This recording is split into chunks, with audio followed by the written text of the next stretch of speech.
The ideas that gave birth to our nation are the ideas that our nation is resistant to right now, and we should talk about that all the time.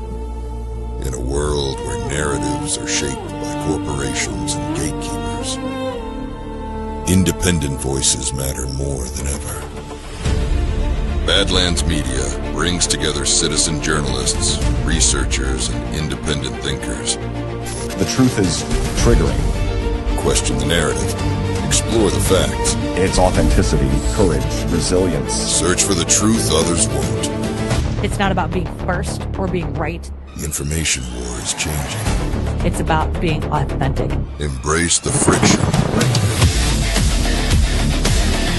Embrace the friction. Shut the f*** up. Authentically antagonizing. Join the movement. I'm going to say how I feel. Follow Badlands Media. This is about the future. The Badlands. What are the Badlands? Explain those Badlands. That's a hell of a name.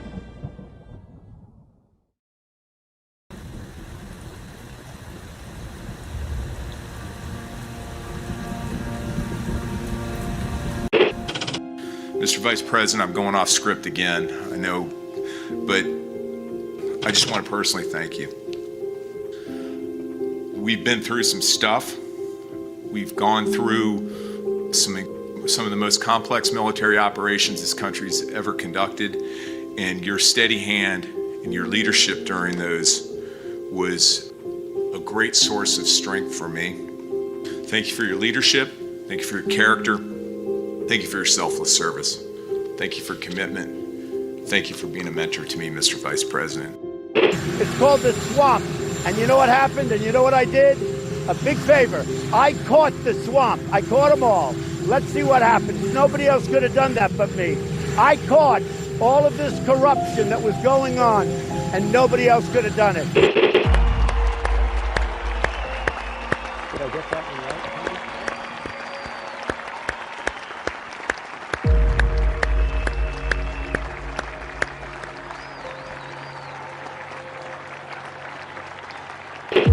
Every 4 years, we gather on these steps to carry out the orderly and peaceful transfer of power. Today's ceremony, however, has very special meaning, because today we are not merely transferring power from one administration to another, but we are transferring power from Washington, D.C., and giving it back to you, the people.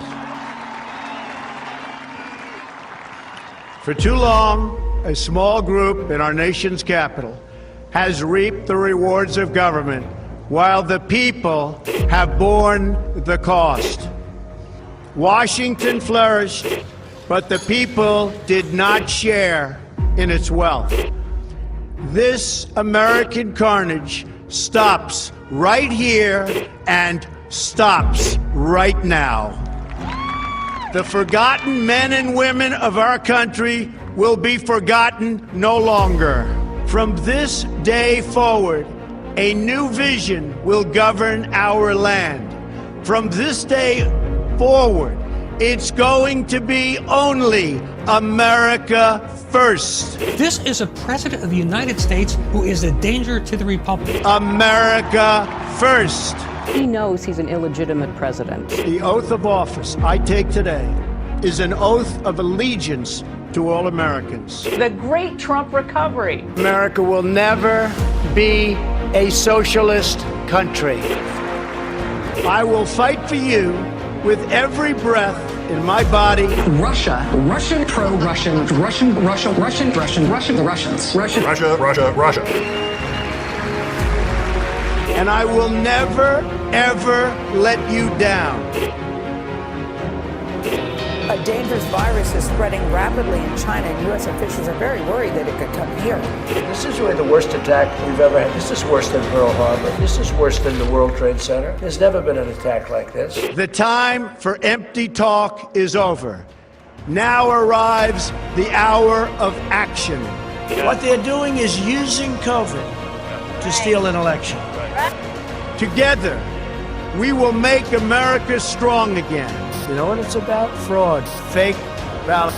We will make America wealthy again. They are trying to steal the election. Now, under the leadership of President Trump, we are fully realizing President Kennedy's prescient view of special operations forces. We will make America proud again. And watch, please, those mail-in ballots. We will make America safe again. And in millions and millions of ballots. Their vote is under what they thought they needed. Dumping more ballots in there, okay? And yes, together, we will make America great again. Thank you. God bless you. If we are right about the fraud, Joe Biden can't be president. Congress, the chair declares the joint session dissolved.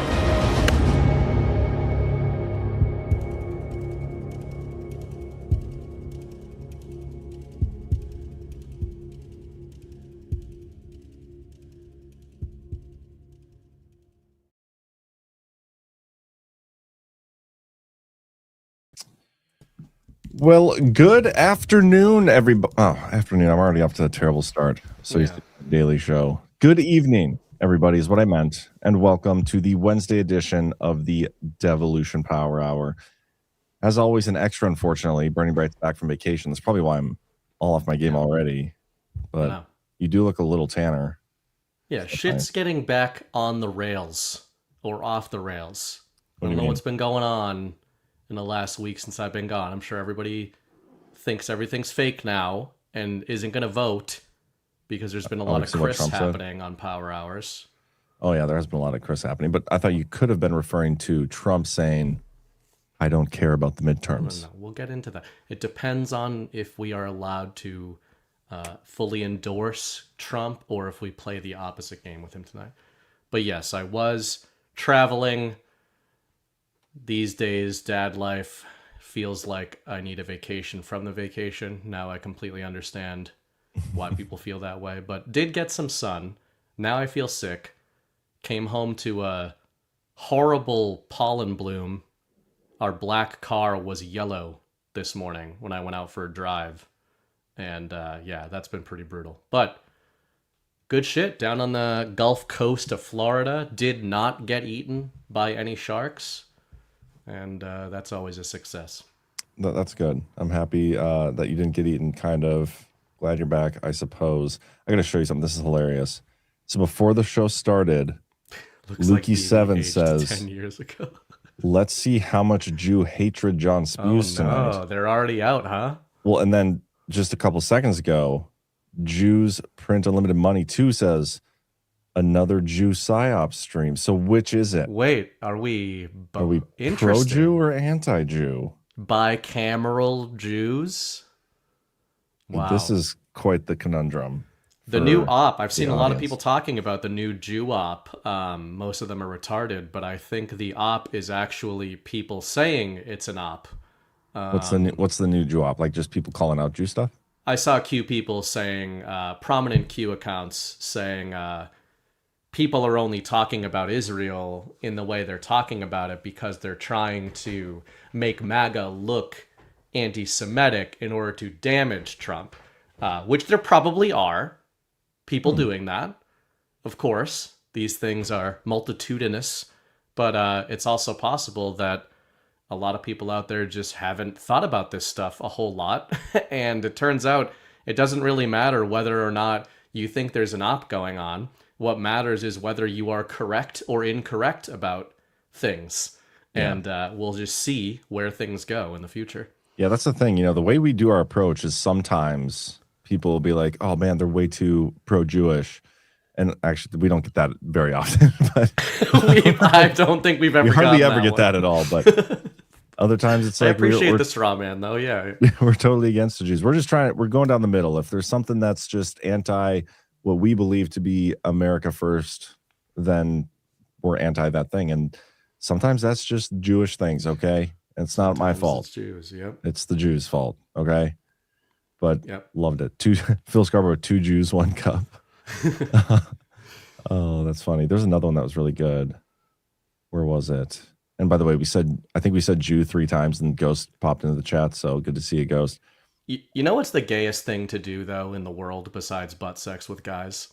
if you're also a guy, is like blindly defending a people that you have nothing to do with, know nothing about, and who have not asked for your input on anything. It's like the simpiest shit ever. Like people on the internet being like, but don't talk about the Jew. I get it when Jews do that, although I would challenge most of them to describe what makes them Jewish. This has been my own experimentation as somebody who is not well versed on the nuances of real or fake Jews like some of our other compatriots are.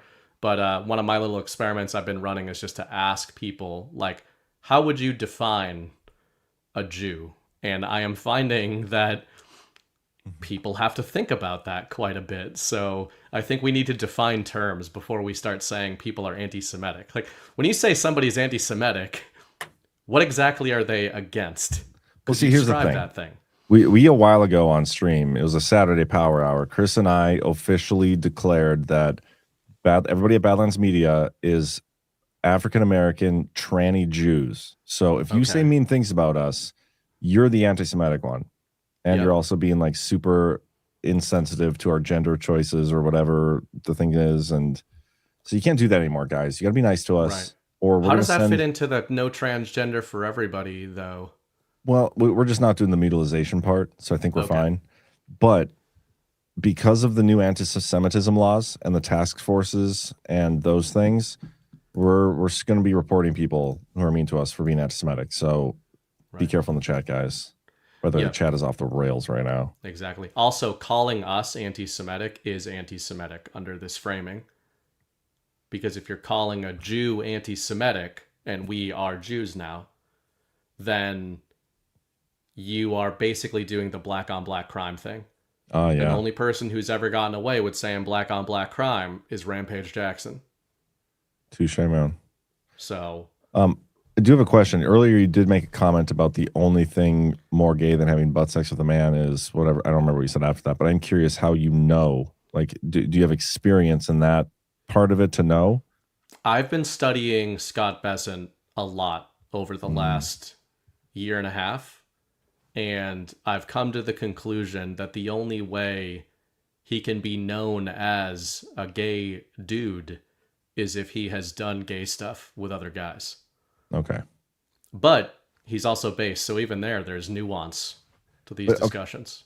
So, but how do we know? Like, he could just be saying he could be, and we can't have we verified it? It could be the Jew thing that we're doing now. He could be just appropriating gay culture by having people assume he's done gay stuff. But he could just be living as a gay man, never having engaged in actual gayness. Man. Golden age, anything's possible. It's like a war. There's wars going on right now that the people fighting the wars are actively talking about how there's not a war happening. Yeah. So, we got to expand our horizons a bit. I don't know if I'd ever expand my horizons far enough to appropriate gay culture, but hey, anything's possible. This is the 21st century. It's the golden age, man. Yeah, that's what I'm saying. Trump's America. I was going to say something about the gayness, but now the war. That's what I was going to talk about. It kind of gayness, I guess. Funny this week how we're like on the cusp of the peace deal, right? Yes. And some of the phrasing, like Rubio's like, we're just like one word away. We're 90% done. We're just one word off of the deal. I'm like, how many words is this thing? If you're just is the thing, it's a 10-word peace deal. We're just missing the final word of it.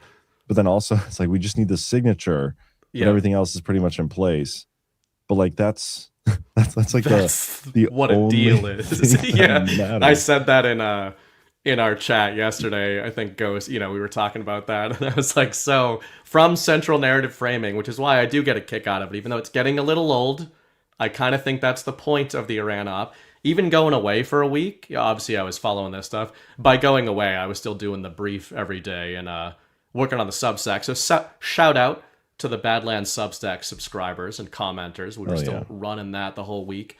But it is funny how like the whole week goes by, there's all these back and forths, and it really is just the same thing every single day. Like, what the 7 a.m. headline is going to be and the 7 p.m. headline is going to be. And that's just, they're just doing that for 60 days and the beatings will continue. But Yeah, it's pretty funny. They've got the deal is done, which I actually believe is true, but from central narrative framing, the only thing we don't have is the other side agreeing to this. So it's like, I saw a tweet about this, okay. and this is where I was going with it. I thought it was so funny, and I'm just paraphrasing here, but it was regarding this, like all it's needed is a signature, and the person quoting, I think it was a Trump hater. They're like, guys, I'm finally getting ready to put the deposit down on like a new house, all these things. All I need is all the money and the person to be willing to like sell it, like basically making fun of the fact that like the things that make you take possession of the house, you don't have any of those things in place. So yeah. But yeah, we've been talking about this Iran deal for a little while, so I don't even care to go too much into detail because that's we have nothing's changed. Like every time we've brought this up the past month and a half, there's been no change. There's been stories of almost on the verge of peace. There's been stories of we're about to bomb the shit out of Iran to end this thing. Like there's no progress, and I don't think there's any reason for him to sign the peace deal anytime soon because of all the bullshit that is being sucked into this vacuum that is the Iran conflict and all the narratives surrounding it. So, well, I can't believe whichever brave diver, I assume like a super Navy SEAL or like a maybe one of those Navy Dolphins got this photo that Trump posted today of literally the Iran Navy right now. He's been saying that they're at the bottom of the ocean, and there it is. That's them right there. Their flags are all still flying and waving in the wind. He's recycled this meme like 600 times. Ooh, there's 17,000 likes. It's like calm. Oh, interesting. Yeah, but I did find it funny though. Speaking of 7 p.m. headlines, the way this pattern goes off, you guys have probably mostly discerned, but just kind of keep an eye on this. 7 a.m. or whatever, pick your time in the morning. I'll pick 7:30. Sources close to the good guys, the Trump administration, say, yeah, the deal's pretty much done. We're just like waiting on this, right? And then by the evening, the media says that Iran says that that's not true. And then we just go back and forth with that. But I found tonight's version of the media saying, actually, the war is still happening to be pretty funny. This came from CNN. So this was CNN's confirmation that the war is in fact still happening.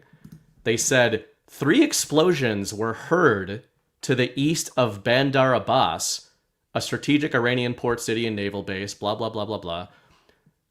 Iran's semi-official Fars news agency reported in the early hours of Thursday. Semi-official? So, let me read that again. The proof to normies that the Iran war is happening is, quote, 3 explosions were heard to the east of the Strait of Hormuz, according to Iran's semi-official Fars news agency. So the media is not even claiming anymore that they know something that is going on. The CNN is reporting that someone in Iran heard explosions, except they're not even reporting that. They're reporting that a semi-official Iranian agency says someone heard explosions, which means, according to this framing, that Iran doesn't know if those explosions happened. Iran is relying on that someone in Iran told them that they heard explosions. Like, so I'm of the opinion at this point that I don't think we're waking up the normies. Like, I'm beyond that. I think this is just a humiliation ritual on the media. Like, how are you actually going to report this in these words? And it turns out they are. Well, we have some like, so on Saturday, me and Chris talked about, I think it was And We Know, who posted a video. It's like whatever the leader's name is now, the gay one that's missing arms and limbs and eyes and stuff. Oh, little Khomeini. Little Khomeini, yeah. He apparently got taken out in a drone strike or bomb strike. Like, and this video of this big explosion, and so clearly a big video of an explosion means it's real. But then but then there's like no sourcing for any of it. We don't even know if the guy exists. He put statements out this morning, I think. Yeah, he's been on a tweet storm since like Sunday or Monday or something, just like constantly. So yeah, there's just no verifiable information about any of this shit. That's the point. And imagine the movies, like if they did a real movie about the true events of the Iran war instead of the fake one that Michael Bay is going to do. The real movie is just like each morning of the war, like day 58, and it's just Khomeini opening his laptop and then Trump just opening his laptop and being like, I'm gonna hit him. Should I hit him with the meme again? They're gonna be so mad at me posting this picture of all their boats at the bottom of the sea. Got him. So funny. Well, guys, it's good. It's you just have to have fun with it, but it's getting boring and cyclical. But I really think that's part of what is going on here. And my real thought on this would be the word I keep keying in on that Trump is using when he references the deals is the word admit. He keeps saying, once Iran admits that the Navy's at the bottom of the ocean, and he goes through all these different things they need to admit. But the way he's saying that, even to Normieville or central narrative people, it doesn't make any sense. Because they're all talking about that Trump says a war is still going on, but Trump consistently says, once they admit the war is not happening, we can just stop talking about this. I think you're misunderstanding that Truth Social post because he's using this to attack the media. He said, if Iran surrenders, admits their Navy's gone, all these things, the media, he goes through the New York Times, Wall Street Journal, CNN, everything, they'll headline that Iran had a masterful and brilliant victory of the United States. So here he's right, but he's saying if Iran surrenders and admits, which I agree with you that this is about the media. Sure. But just in terms of the media, it's like he's basically just saying once everybody stops pretending the war is happening, we can stop this, which is maybe why it's getting increasingly silly and stupid. And he just trying to see like how long is the media going to continue to claim that the war is happening? I would venture to guess that they will claim forever. Like they will do anything and say anything to be anti-Trump. That's the lesson we've clearly learned. Even when Trump had the mandate and people were turning away from the mainstream media in droves, which is what we've witnessed, they have not changed their tune whatsoever. And if anything, there's more people in the truth community operating the same way as the mainstream media and propping them up than walking away. More people have circled back to them. And maybe we'll talk even a little bit about that tonight. But we have election related stuff we can get into tonight. We have what else do we have? We have John Solomon and a video about some potential documents we may be seeing. We have the Trump Department of Justice going after E. Jean Carroll because, actually, no, I should rephrase it. It's Vagina's mom, right? That's her cat's name, Vagina? Apparently. I missed Vagina. And Ash confused about 40% of our audience, including me, when she made a joke about that on the Blitz last week. You don't remember? That was like one of the best. No, I didn't follow that story, just only tangentially. Oh my gosh. I didn't understand that was the reference. Yeah. Vagina. It's like literally my favorite clip. Second favorite clip. It's funny out of context as well. Well, that's why I use it so much because it is funny. Anyway, we have that. We have lots to talk about. We'll go through a whole bunch of headlines and stories and talk about things. But before we do any of that, first I got to check. We are actually streaming right now live to Instagram for the first time in a while. Yeah, who's the thoughts now? Yeah. Look at this. We are on Instagram. That is pretty crazy. Nice. Oh, I see I'm rocking back and forth. Yeah, when you get the rock. Real excited with that autism. Mm-hmm. So, make sure you guys are following us there. We're also on Facebook, YouTube, Twitch. We're hitting all the platforms. Twitter, and obviously Rumble, our go-to. Uh-oh. So, Inception going on. Yeah, we do.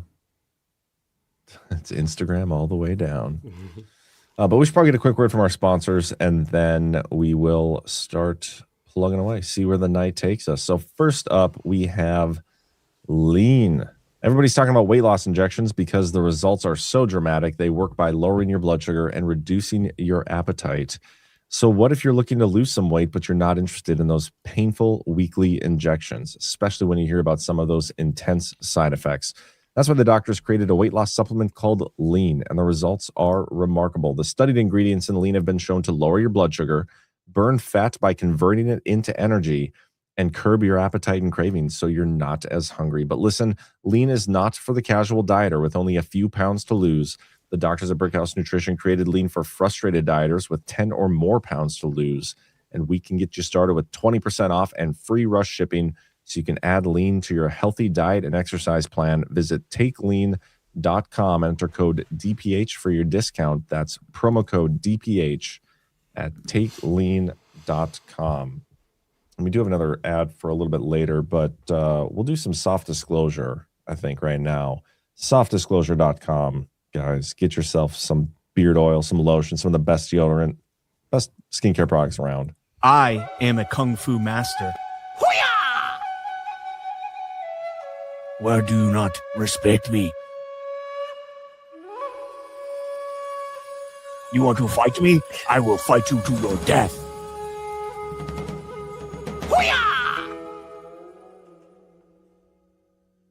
Do you want to tame the mane that is your ugly beard? Do you want your beard to feel silky smooth?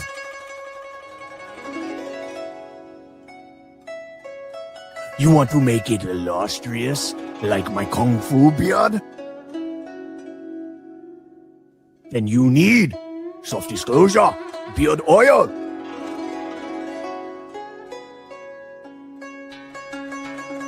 Softdisclosure.com. Promo code Badlands.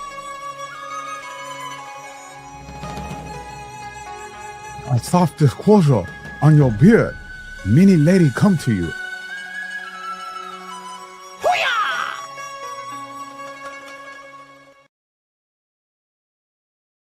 With Soft Disclosure, not only do you get awesome products, but you are directly supporting Badlands Media in the process. We own that product line. So get yourself some Soft Disclosure. Don't let me forget about our other ads. Okay, what story should we start with? Maybe we should probably do the E. Jean Carroll one first, huh? Yeah. Because this is kind of just breaking. What'd you say? It's the sexiest of all of the stories. I don't know if I'd use the word sexiest. I don't like using sexy and E. Jean Carroll in the same, even though she likes to use it when she talks about rape. Mm-hmm. That's so weird. But anyway, the Justice Department launches a criminal investigation into Trump accuser E. Jean Carroll. And right off the bat, what I find interesting about this is we had a story the last couple weeks where Trump was ordered to pay the $83 million or whatever. And his Department of Justice basically filed to, I think it was the Second Circuit Court of Appeals, one of the appeals courts, was like, hey, we want to delay this because if we pay this out and then end up winning this on appeal and all this other stuff, there's going to be no way to get it back because E. Jean Carroll said she was going to give it all to charities or whatever. And they did rule in Trump's favor that, you can pause. And then a week after the pause was issued on Trump having to pay her out, we have this news. The Justice Department has launched a criminal investigation into E. Jean Carroll, the former magazine columnist who accused President Trump of sexual assault, according to multiple sources familiar with the matter. And I love me some sources familiar with the matter. Yeah, the best kind. The investigation is focused on whether Carroll committed perjury in testimony tied to her 2 civil lawsuits against the president. One alleging he sexually abused Carroll in a New York department store in the mid-1990s, and a second for defaming her when in 2019, he repeatedly denied the assault, said she wasn't his type, and claimed she made it up to boost sales of a book. Prosecutors' theory hinges on a 2022 deposition statement by Carroll that she received no outside funding for her lawsuit, though it was later revealed that billionaire Reid Hoffman had paid some legal fees and expenses. Carroll's team declined to comment for the story. Attempts to reach Hoffman on Wednesday were unsuccessful.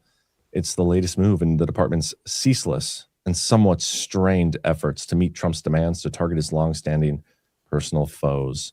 I am curious, though, if the Department of Justice is willing to go after people who commit perjury in civil lawsuits, I have a lead for you guys on a pretty slam dunk case. Whenever it might be down the line a little bit, but once you guys clear the desk out, we got some stuff. I wonder if that's something I just send into the deal or call my attorney general or something. Be like, I got a slam dunk lie here in the case filing. What do I do? Anyway, that's a topic for a different day. Love this though. I mean, you know, when we think deep state, I think E. Jean Carroll. So Trump's finally going after those people. Well, I think this is part of a recent. Obviously, we're not at the end of the road here. This is a lot of these announcements over the last month from the DOJ are announcements of subpoenas and indictments, or not indictments, investigations. But that's something. And there's a lot of these figures. E. Jean Carroll, I think, is kind of narrative in a couple of ways. She herself has become a mass sort of normie layer, sensational, darkly comedic, strange story over the last few years. So the name itself being in headlines is big.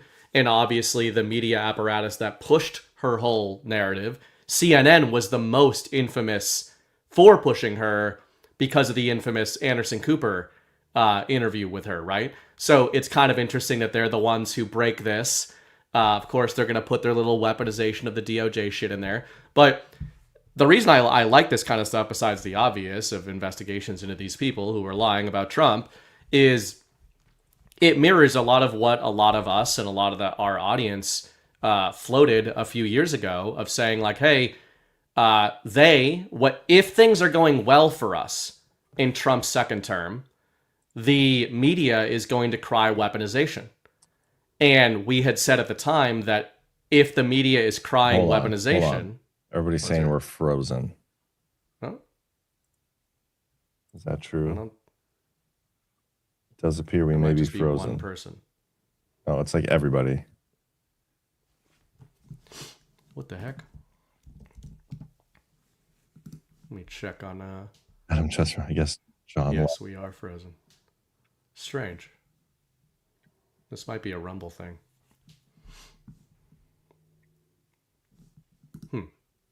Everybody's saying it's frozen, so that's super weird. I wonder if it's frozen over on YouTube.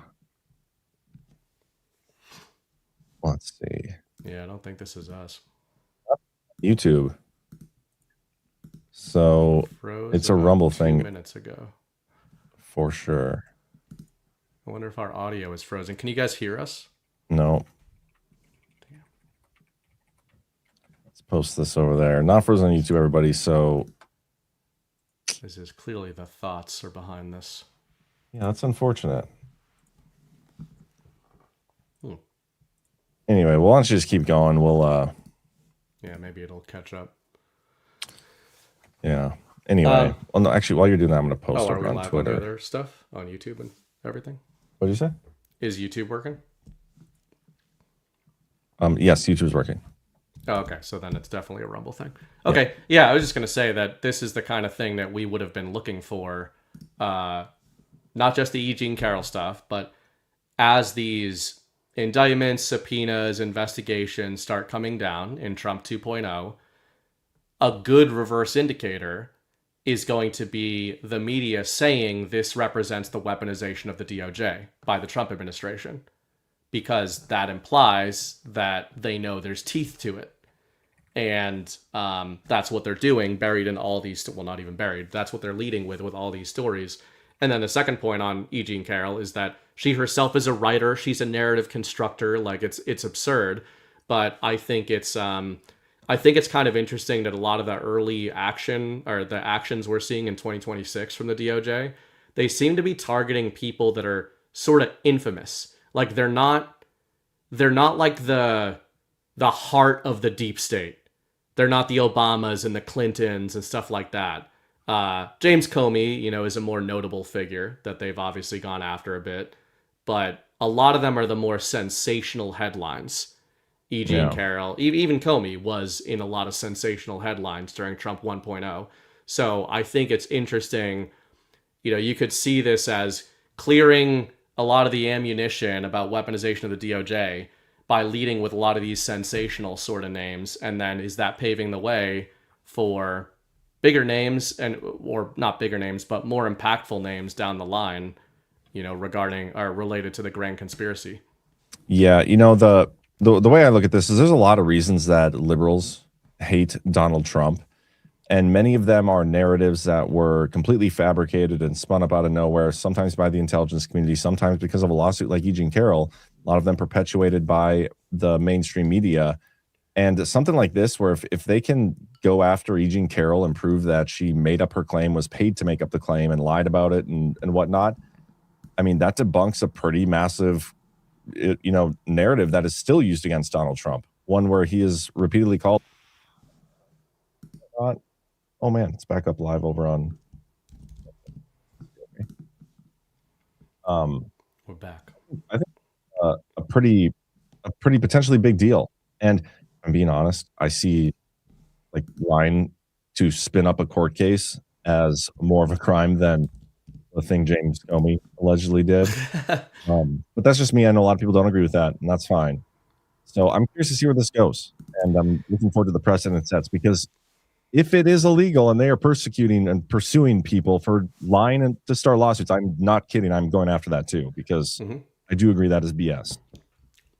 Well, one of the points you just made there is definitely where I wanted to take it next, and I think it's related to a somewhat, in this community, I didn't notice this making many waves. I wrote about it in Tuesday's brief, or maybe today, Wednesday's brief. But you mentioned being paid to launch these kind of narratives. We don't know that for a fact with somebody like E. Carroll, right? But I had said before the show, and I think this is notable, I think, we all think that there's a web of the deep state, of course. But one of the big disclosures, I think, that's getting increasingly disclosed on actual layers is how the administrative state and the NGO sort of sphere functions. And 2-3 weeks ago, I think one of the biggest white pills we've had in 2026 is the SPLC charges by the DOJ. And I don't, not just because I think the SPLC is behind everything and behind all the psyops, but because I think action on a network like that and what they're going after them for is exactly what you're talking about. And the disclosure is twofold. You've got, okay, you want to go after people like the SPOC or SPLC, organizations like that, but the bigger disclosure is demonstrating to the American people a lot of the stuff you're seeing over the last decade on the news is real in terms of it's happening in physical reality, but the story you are being told about it is not only fake, it was funded and engineered as an insurgency. It's an American insurgency, as Donald Trump has been saying forever, as a lot of our commentary for years has been all about, as the Q drops laid out, etc. So if somebody like E. Carroll, it's not about that she was lying. It's the other point that you made. It's about if she was paid to lie about Donald Trump, and who was she paid by? And the other story I was going to bring up related to this is big-time lefty communist YouTuber Hassan Piker was subpoenaed by the DOJ this week, along with, what's her name? Medea, Susan Medea Benjamin, who leads Code Pink, which is an NGO itself. And Medea Benjamin and Hassan Piker went to Cuba a couple of months ago as part of a humanitarian aid grift where they filmed themselves being friendly with the Cubans and, protecting them from big bad Trump. And obviously they're trying to front run whatever Trump's going to do with Cuba. But the bigger thing is that these people are actually getting subpoenaed now. And the Trump's DOJ is looking into them for FARA violations. And it's like, why would you be looking into YouTubers for these kinds of things? Obviously, I think that they are starting to unroll like, hey guys, a lot of the big time, totally organic, never Trump, anti-MAGA personalities on the internet are not acting in good faith. They are being paid by non-governmental organizations. And I think what this Cuba op is going to disclose is they're being paid by international organizations as well. And then the other news there was that Hassan maybe slipped up a little bit. I don't know if you want me to play this, but he mentioned one of their funders here. So he's trying to defend what's happening to him by Big Bad Trump. I think that ultimately the target is probably Singham and his operation from PSL to Answer Coalition to Code Pink, like anything that he has ever financed. And it's not new. It's been around for a while, but it's obviously it's held through regardless because like it's ridiculous, right? It's like totally fucking ridiculous to try and you know, to try and stop like the political advocacy of an American citizen, right? Roy Singham is a American citizen. He lives in China now, and he's a centimillionaire. I think he like has almost $1 billion. Not sure how much money he has now, but like he's been a funding vehicle for a lot of like political movements in the country, like a lot of activism. And they hate that shit. Like the American government hates that shit, so they're trying to jam him up. You know, they're trying to hit him on anything and everything they possibly can. That's it. I mean, yeah, that's notable on a few levels, but just even the demeanor. And for anybody in this audience who isn't aware of Hassan Piker, he's, I believe, the nephew of Cenk Uygur, whatever, however you pronounce that. But he is like the most famous champagne socialist, probably outside of AOC. It's called for violence a lot. Yep, called for violence, all that kind of stuff. He's pretty infamous, but that's a man tiptoeing across a minefield verbally on that stream. And I think as he starts tiptoeing into, they're going after these funders, they're going after these billionaires, I think he catches himself a little bit and realizes, like, man, how do I spin that I am openly suggesting that the political movements I am a part of are funded by American billionaires living in China? Like, it doesn't sound great, Hassan. No. So it's, you know what's bad? When you're basically just repeating the DOJ press release about you and saying, well, I mean, yeah, we take money from billionaires who hate the American government and who are in hiding overseas. But besides that, we totally believe in all these causes organically. Yeah, you know, this is one of those things I'm curious if they're going to go after somebody for taking money from, you know, whatever source to push a propaganda, essentially. He's pushing pro-Cuba narratives and whatnot, or whatever pro-other narratives. Are we going to go after other influencers who are taking money to push narratives? Like, because that's happening all over the place from a lot of different countries, a lot of different sources, not just Israel, even though that's one of them. Qatar, it's probably every freaking country out there. People are taking money to push certain narratives. So, yeah, this guy sucks. I'm not going to lose any sleep over him. I think he just had Ashley St. Clair on the stream with him last week. They were like dishing on Elon Musk rumors they slept together. But baby daddy. Yeah, that's neither here nor there. That guy sucks. Don't care one way or the other. But if the principle is we're going to go after people for pushing propaganda in favor of a country that's supposedly one of our allies, you're not supposed to do that, or one of our enemies, then we should be doing that with all these countries. That's the principle of it.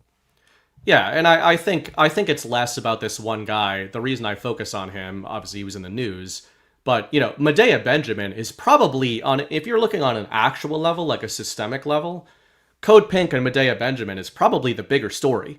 That's much more in line with the SPLC. That's an NGO that just got subpoenaed about what they were doing in Cuba. Hassan Piker was all the headlines. The reason I bring him up is because when we're talking about disclosure, I no longer think of disclosure. When I said, like, we're not waking up the normies, I don't mean that normies aren't going to wake up on some level. I more mean this is the kind of stuff that does it. I don't think it's through press releases and like, hey, here's what the plan has been. I think it's more just, it is news. It is massive viral news across the normie internet, the normie political internet on YouTube, that the most famous lefty YouTuber in the world just got a subpoena from the DOJ. And the good thing about that is it leads to this argument among everybody on those normie political layers where they have to start saying, like, it's kind of interesting when people like Tim Pool have to talk about Hassan Piker, and they're big rivals and everything. But speaking of people taking money from foreign sources, it's kind of funny to watch these other totally MAGA commentators run Hassan Piker through the ringer for taking foreign funding, allegedly, or being involved with people who have, when it's like, hey, weren't you part of that sort of thing a couple years ago that got a little bit in trouble for doing the same thing? So, the more people realize, like, hey, the commentators you're watching on YouTube that never got banned from anything and have massive followings, whether they're right or left, maybe those checks are being cut by American NGOs. And I focus even less on the foreign funding thing. I think the foreign funding thing is just how the DOJ is going to go after them. But I think it's the enemy is in the house. Like, the killer's in the house. It's the American NGO network that has been doing this shit. Rumble froze again. What the hell? Jeez. Anyway, I want to play a couple of clips here of E. Jean Carroll.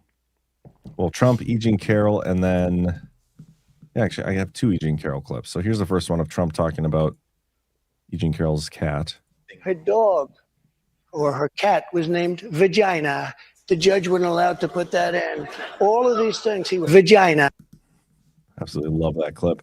We have this from way back in the day. This is her on Anderson Cooper. I mean, I'm sure you guys have seen these clips, but I think it's worth replaying. Yeah. I just say it's a fight. That way I'm not the victim, right? I'm not the victim. You don't feel like a victim. I was not thrown on the ground and ravished, which the word rape carries so many sexual connotations. This was not sexual. It hurt. It just, Well, I think most people think of rape as it is a violent assault. It is not. I think most people think of rape as being sexy. Let's take a short break. Think of the fantasies. Weird thing Let's take a short break Take here. a quick break. If you can stick around, we'll talk more on the other side. You're fascinating to talk to. So. Oh my God. Fucked up. You know it's bad when you feel bad for Anderson Cooper. I'm gonna feel bad for Anderson Cooper. He was like, "Oh shit, what did this woman just say?" Like, think about that though. Like, she's the one that's like leading this case. She's the face of who they're using to make Donald Trump look like a rapist and this creep. And she says something like that. It's just totally ridiculous. But this is the last one. I got to be hotter to win this Yeah, case. I got to be fuckable. The word. So what we did is we looked. I had a talk show, a TV talk show in 1996. I went through that, some of the shows, took screenshots of my hair cut in a bob, and we did then I found the hairdresser and the makeup person who made me look like that in 1996. She came every day to trial, did my hair and makeup exactly like it was in 1996. I wore the exact same clothes I wore in 1996, the exact clothes.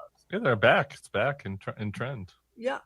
Oh, I don't have a book here, but the thing I'm wearing on the cover, I bought it at Bergdorf's in 1993. So Wow. that's the kind of, and I didn't look like I looked in 96, but I looked like somebody who could have looked like somebody in 96, and it was enough. It was enough. So it was a trick. District, that doesn't make you annoyed? That doesn't, your feminist. They had to make her look fuckable to try to win the case. Isn't that ridiculous? It looks like we got crashed out of Rumble entirely. Jeez. What's going on? And nobody else. The streams on the homepage seem to be working. Let me text the. This is like only us. Was it the Jew talk at the beginning? Did Rumble doubt ban it. us? Let me do a little finagling here with. Let me think. I can do this. I can probably bypass Rumble Studio. How would I do this? Live streaming. Just give me a second here. I got a camera get first. That was a black person joke. Oh. I thought you'd catch that, but you didn't. No, I'm the furthest thing from racist. Okay, sorry, or L. Almost done here. And then Jeez, I think way this to try to should get work. us to migrate to YouTube, guys.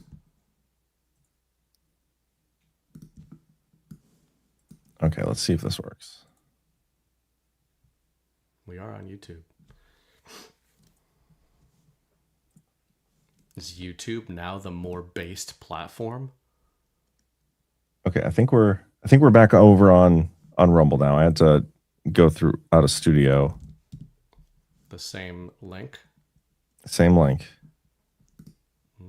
We're just no longer using studio, unfortunately, but okay, it is what it is. A lot of people jumping over to X. Thank you, Ben Mama, Mimsy Ray.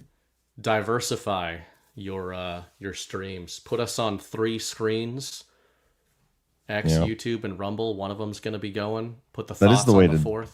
That is the way to do it, guys. I mean, I know everybody hates YouTube, and I understand that. They booted us off everywhere. Unfortunately, their monetization is still pretty good, and we're trying to take advantage of that. So when you can watch us on multiple platforms at the same time, you definitely are helping us. And especially if you can hit that thumbs up, maybe watch a few commercials. Yeah. It helps our bottom line, which we appreciate. Because remember, we are funded by you guys. And in this economy, the rants are down. We get it. Everybody's struggling. Thanks, Obama. Yeah, he's a lot of Obama. Everybody's struggling. We get that. But because we aren't taking the foreign funding, we haven't gotten any offers yet. Yet. We are dependent on you guys. You guys are what keeps us going. So all we ask is that you watch us. You can watch us for free on other platforms. Just make sure you hit the thumbs up. And when we do take foreign funding, I would like it to be Russian. And like, so PJ Corrigan in the chat says, fuck commercials. That's where I draw the line. I get it. But also, it could maybe not hurt as much watching those commercials when you realize that when I'm watching this, about 3 cents goes to Badlands Media. Yeah. And that's pretty cool. It's worth it. Exactly. For us anyway.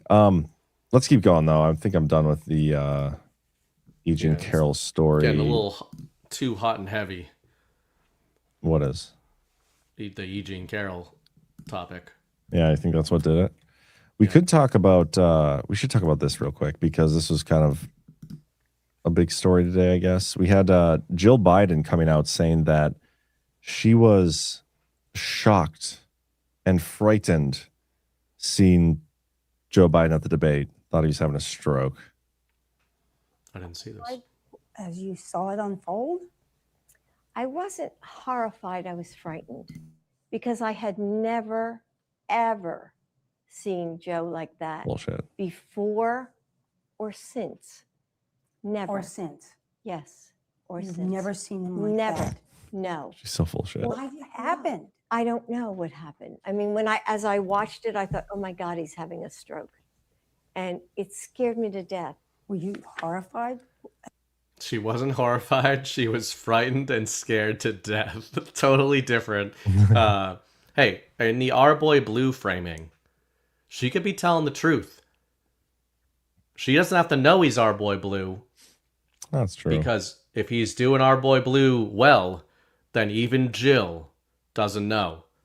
And he got on that stage. He was feeling good. He was in the sauce. He was telling everybody backstage, he's like, this is what I'm going to say. This is how I'm going to hit him. I'm going to hit him on the border. I'm going to do all this. Then he gets up there and shits his pants in Our Boy Blue fashion. And his handlers were shocked.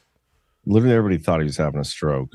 Great night for Donald Trump. Democrats are now in panic mode, and for good reason. Take a look. Making sure that we're able to make every single solitary person eligible for what I've been able to do with the with the COVID. Excuse me, with dealing with everything we have to do with. Look, if we finally beat Medicare, the third time is between the doctor. I mean, between the woman and the state. The idea that the politicians, that the founders wanted the politicians to be the ones making decisions about women's health is ridiculous. The only terrorist who's done anything crossing the border is one who came along and killed three, under his administration, killed an Al-Qaeda person coming in his administration. Everyone from the United Nations Security Council straight through to the G7, to the Israelis, and Netanyahu himself have endorsed the plan they put forward. In addition to that, we find that the impact on the choice that black families have to make relative to childcare is incredibly difficult. The idea that they're gonna, I'm proposing that everybody, the millionaires pay 1%. All right.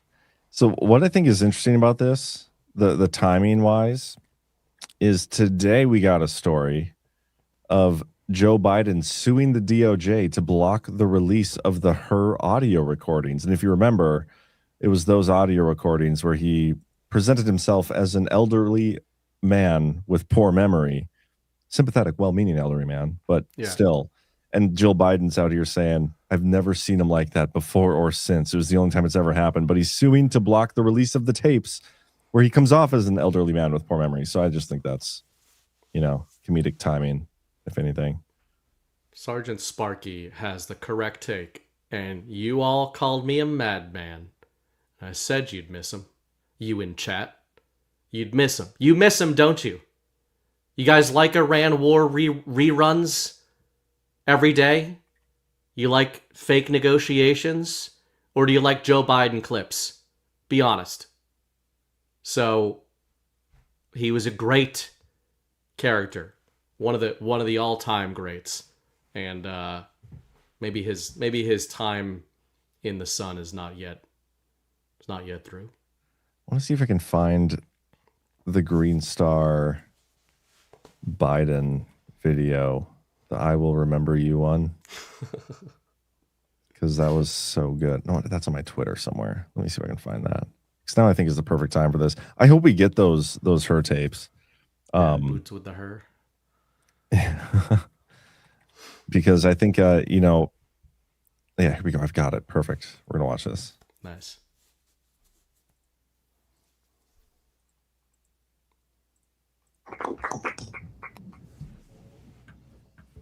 I just have one thing to say. Oh, you know what? This is going to get us booted off of YouTube. Or most of our audiences right now. And now we need it. Now we need you too. This will be our outro. Yeah. That'll be our outro video. We will play that later. Damn it, but then still YouTube won't be able to see it. Anyway. It does make you miss them though, when you see those clips. The gaffes. Bring those clips back on, you're like, man, we had gaffes every day. Every other day, new gaffes. New ammo for John's treasure trove. Hair trigger, so many. Hair trigger clips. Like, I'm not going to go into the detail of that.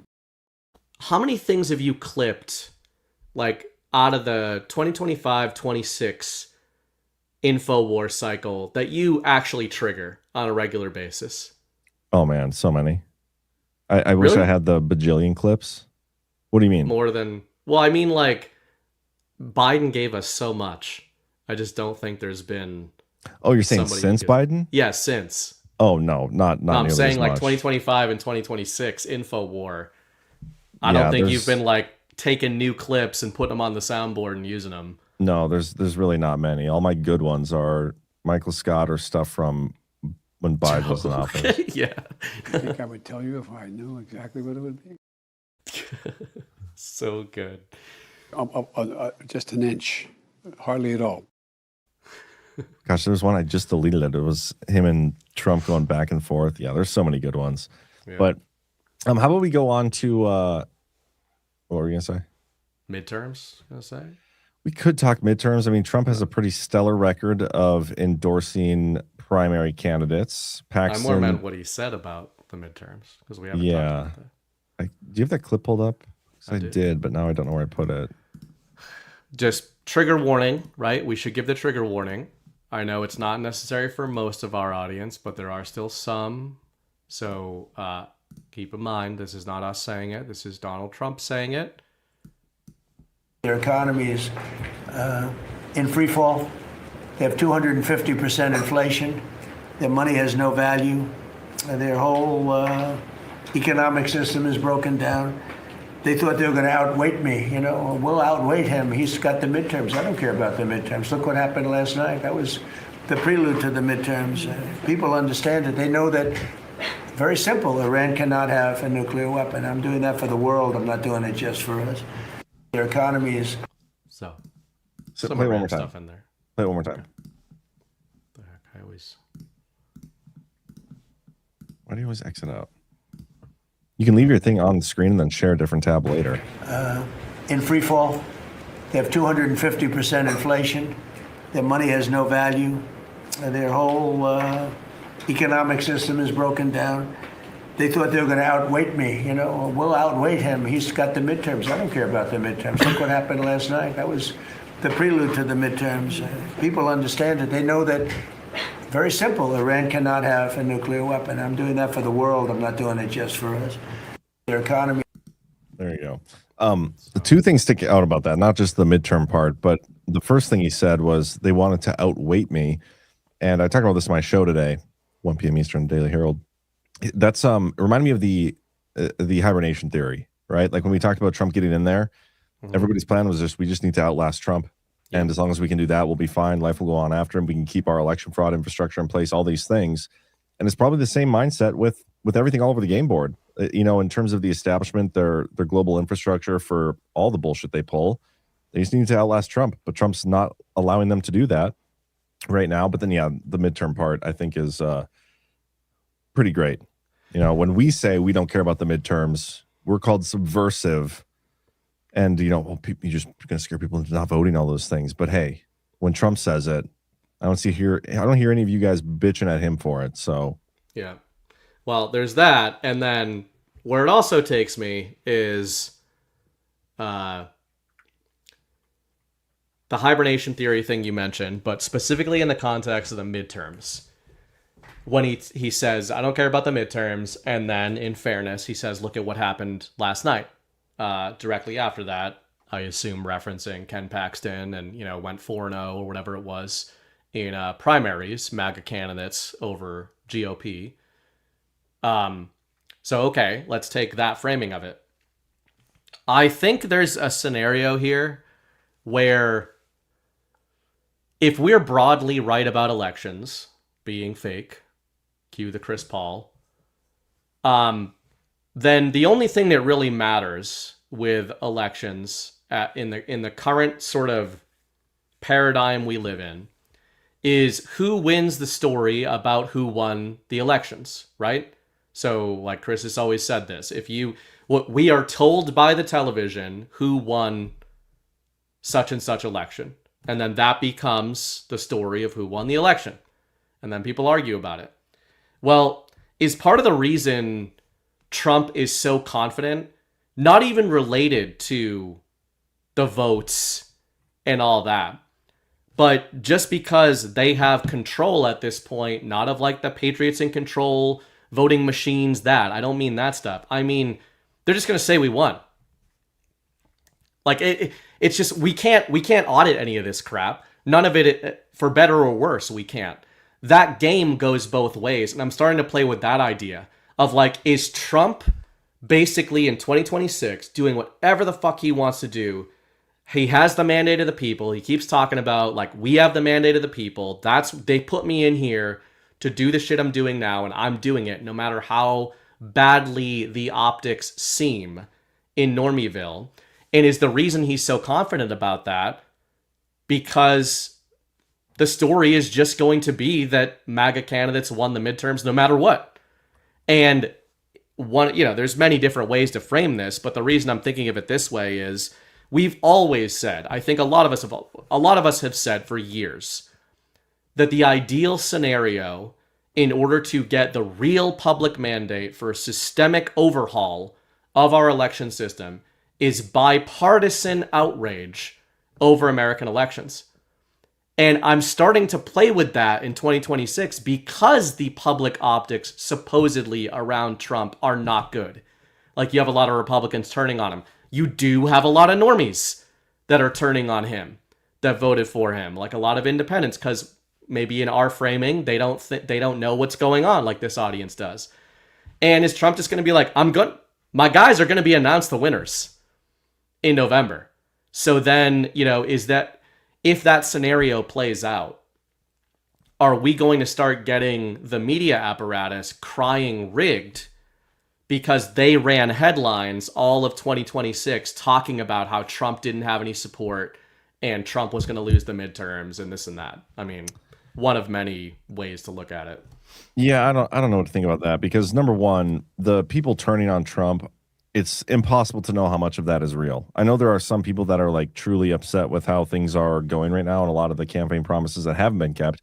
There have been a lot of them that have been kept too, but a lot of it I feel like is an op on both sides of that. Like the people that are only ever cheerleading, that's an op to me. The people that are only ever dooming out, that's an op to me. The reality lives somewhere in the middle. I don't know what that actually looks like. When it comes to the election system, I don't think it's impressive. And I've said this before, this shouldn't surprise anybody, but when we believe that the election system is fraudulent and cannot garner the results of like legitimacy at all, then what does it mean to endorse somebody? You're not in your endorsement is not swaying the election to pick that person. Your endorsement is choosing what the machine is going to be spitting out. Like you already know probably. So, and then the primary elections, like how much of them, I just don't know. When it comes to the actual midterms, if nothing has changed about the election system and it still remains fraudulent, I'm still going to continue to not care about it, and we'll see what happens. Will I still vote? Maybe. I don't know. I'm torn at this point. But in terms of like the midterms being what exposes and getting the outrage from both sides about election fraud, like the mandate, I don't know if we're going to get that. I think we're beyond that point of like we need a mandate to fix the elections. I think the public confidence in our election system is at an all-time low, and it only gets lower. And that's one of the things in Executive Order 13848 that is neat, like undermining public confidence in a United States election. That's one of the things that's, is what they're looking for when they do those assessments from that executive order. So yeah, I think we're there. It's just a matter of what actually sparks the changes. Now, John Solomon has said that it's going to be Tulsi Gabbard's reports. I'm skeptical that is what's going to get the Senate to like, they're going to see some things that they're going to want to implement the SAVE Act. I don't think so. I think the establishment is going to continue from what they did in 2024 is protect the election system at all costs, even if that means allowing certain victories to go through. But it's really weird. The messaging is so mixed. Everybody's discombobulated. There are stories out there that everybody hates Trump and is turning on Trump, but then there's stories where Trump has 100% support within his own base, and he has 99% support from those in Israel, by the way. So he's going to run for prime minister over there next. That's what he said the other day, which was hilarious. And then the influencer class, like they're all at each other's throats on both sides of the spectrum. And I think the reality is nobody knows. Nobody knows what to expect or what we're going to see. And when he says like, look at last night, it's a prelude to the midterms. He probably knows the actual results and what's going to come. But is that what we're actually going to get? I don't know. I really don't know. And so it's a TBD for me. I agree. I just like playing with the scenarios again from a narrative perspective. And even last night when he's saying, hey, look at last night, forget what the actual results were that we can't confirm.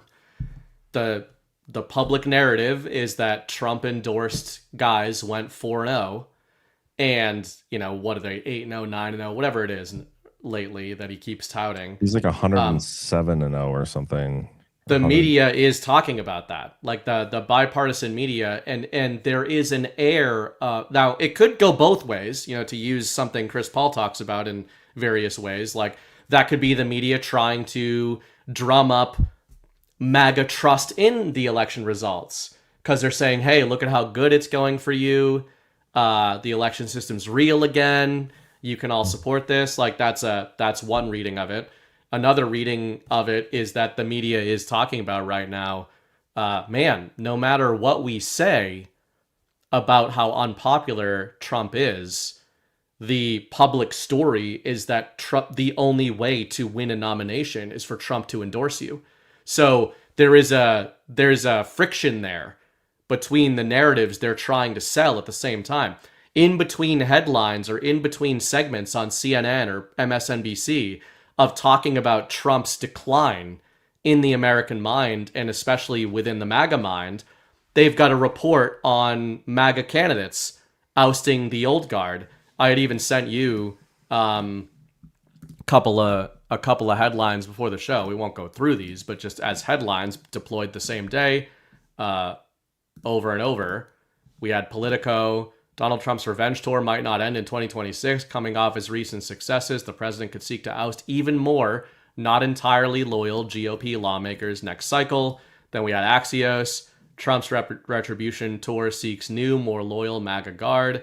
Like, whatever the truth is about the elections, the media protectorate right now is saying, like, what the fuck? We're telling everyone that he's the least popular ever, while we are reporting on the supposed results of the only way to win elections right now is for Trump to say good things about you. So it's a discombobulated narrative, and it's definitely not just for people who don't have faith in elections. Yeah, it's gonna be interesting. Did I see that he just endorsed Lindsey Graham again, or am I making that up? Did he? I could be wrong. I thought I saw that. It might have been an old tweet that came up, or truth shows, because he has done that. He's flip-flopped on him. Yeah. So I don't know, guys. I'm curious to see how it goes as the midterms get closer. I think it's only going to get more confusing. But yeah, I had the graphic on the screen.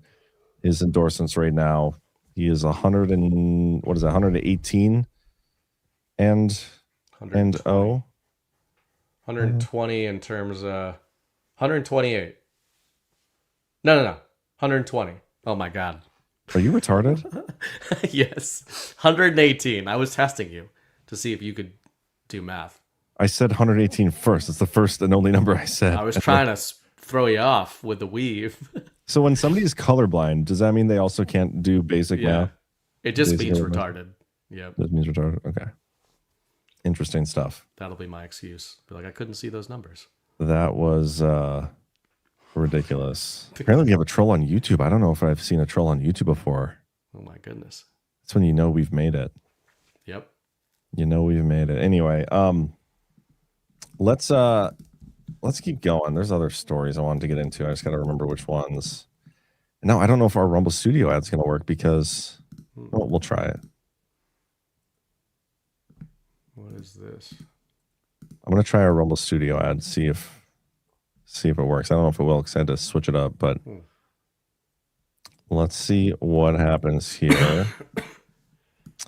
We hear a lot about crypto, but here's the part most people miss. Crypto was created so you could actually own and control your money. But after the 2008 financial crisis, Bitcoin was designed as an alternative to banks. So instead of a bank holding your money, delaying transfers or limiting access, you're the one in control. And if you've ever had to wait for a transfer to clear, you felt that problem. Now, fast forward to today, everyone's heard of crypto, but getting started still feels pretty complicated. That's why we use Rumble Wallet. Takes all that complexity and makes it super simple. You choose what you want: Bitcoin, dollar-backed stablecoins, or even digital gold backed by real gold. There's no complicated setup. It connects with MoonPay, so you can use your credit card, debit card, or bank and be up and running in minutes. And once you set it up, you can even support your favorite Rumble creators like us here at Badlands directly. So do this now. Scan the QR code or click the link in the description and download Rumble Wallet. From there, you can set up your wallet, tap buy, and you're in the game. And in just a few minutes, you can go from hearing about crypto to actually owning some. All right, I hope that worked. But we'll see. Did you see this? The other day, not the other day, this is like months ago, Trump was at the World Economic Forum, remember? And he's taking questions and he said, hey guys, if we stopped half the fraud, we could balance the budget. Our budget deficit is 1.7 trillion.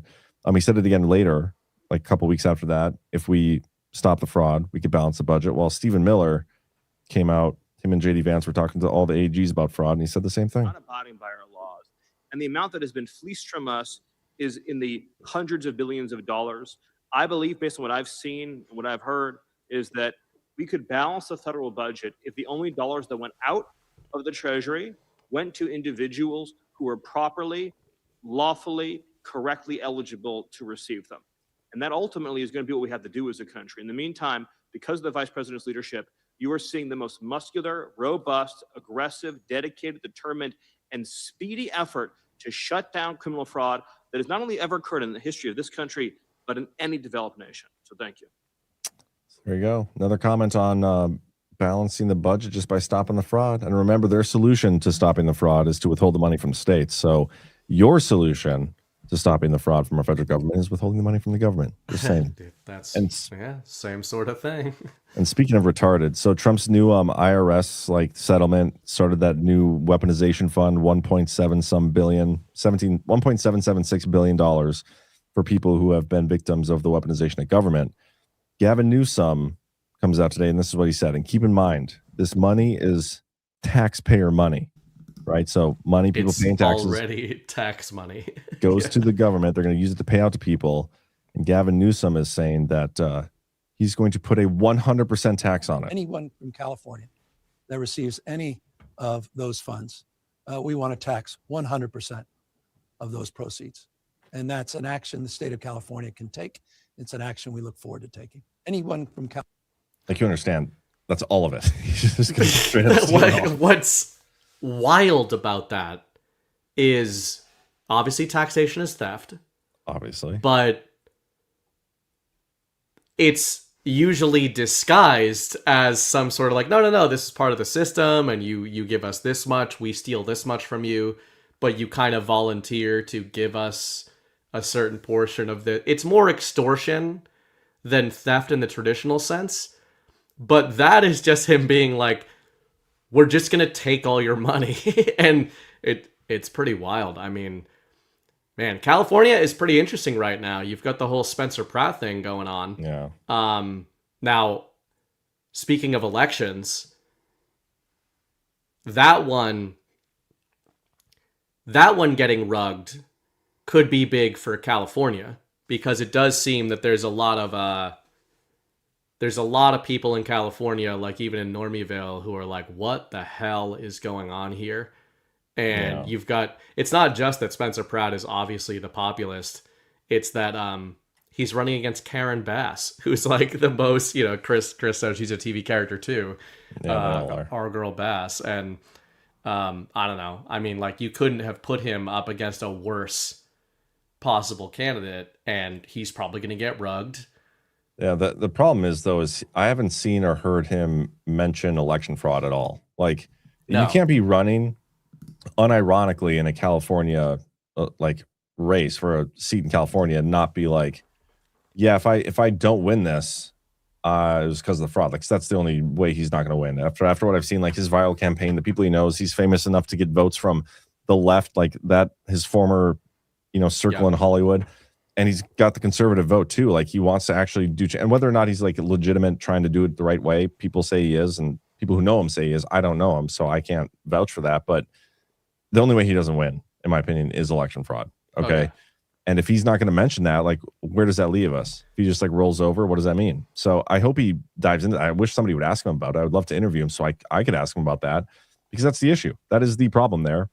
If that's what it takes to expose election fraud, that'd be great. But I feel like it's probably going to be bigger than that, or something different than that, but maybe not. I have no idea. Yeah, I just meant in a microcosm of California, although that's huge. Like, it really is being used as the testing ground, both for the globalists of, taking like the best place in the country, arguably, just in terms of physical environment and weather and all that kind of stuff, industry, and destroying it.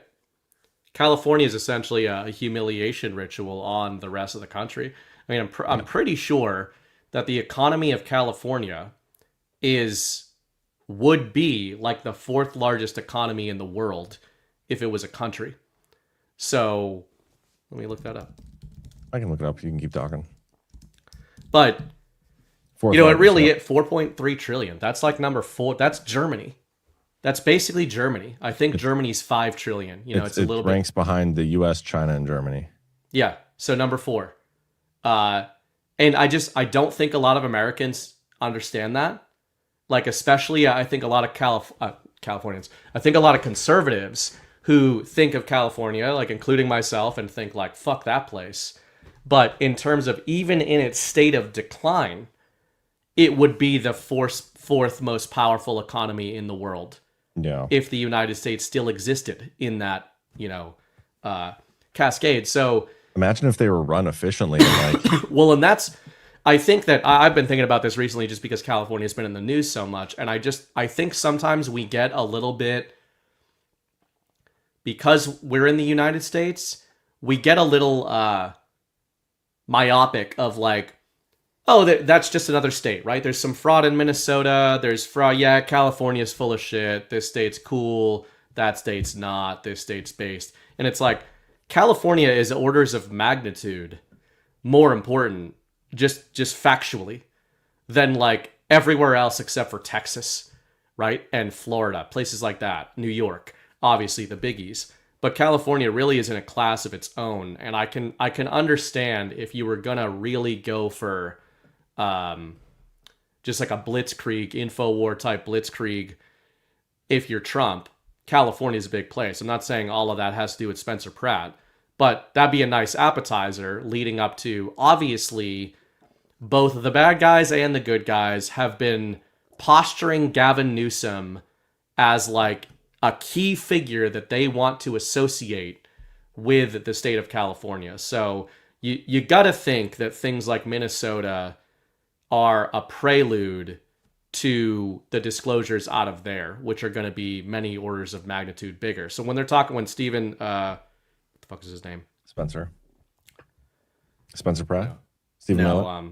Yeah, Stephen Miller is talking about the fraud and balancing the budget and everything. He's talking about that on a federal level. But, you know, you could really get disclosure that like, hey guys, if California wasn't fraudulent, our economy could be fixed. Like this one place. Yeah. So I don't know. We'll see where it goes. It's crazy too. I mean, and that's one of the things, like if by chance somehow we do get Spencer Pratt in there in a place like LA, even if the rest of the state is still a communist shithole, like having the contrast of somebody in there with like earnest intentions and trying to do the right thing, even though he'll be up against like all the entire weight of the establishment and the levers they can pull there, like he can still probably affect some change, and it'll be enough to be like, well, holy shit, why haven't they been making these changes before? Like why hasn't anybody been seriously trying to tackle homelessness? Why are they like not fraudulently spending our money anymore? Like what's with this change? Like that could be some good exposure. But again, I'm skeptical that we can actually get that. Yeah. Well, but to that point you just made though, I don't know if you've seen over the last week, one of the things I noticed when I was in Florida, speaking of it, that Trump was boosting a lot, is this re-beautification effort of DC that he keeps like blitzing out there in between fake Iran war posturing. And I did look at it like after he was posting stuff, I was kind of looking through Twitter myself. There are a lot of like, I don't know if they're liberals or not, but certainly not MAGA personalities that are going super viral in DC over the last couple weeks, just talking about as summer is coming, like, man, this fountain hasn't been on. I've lived here for 12 years. Now the fountain's cleaned up. This was all homeless people. Women didn't come down here to this park. And I think some of us immediately recoiled a little bit and we're like, fuck DC, right? Like that's what we think of when we think of DC, just like with California. But to your point about LA, look at what Trump is doing with DC. Like he's clearly using that. He's not saying you fix DC, you fix the country. I think he's saying like, it turns out that you could just fix it. Yeah. And to your point about LA, if you can fix DC and if you can fix LA, then it turns out it's willful decline, willful managed decline. And that does actually get normies to understand that. Normies who go into DC and are like, man, this is amazing. How the fuck did this happen? It's like, well, Donald Trump decided. Just started doing it.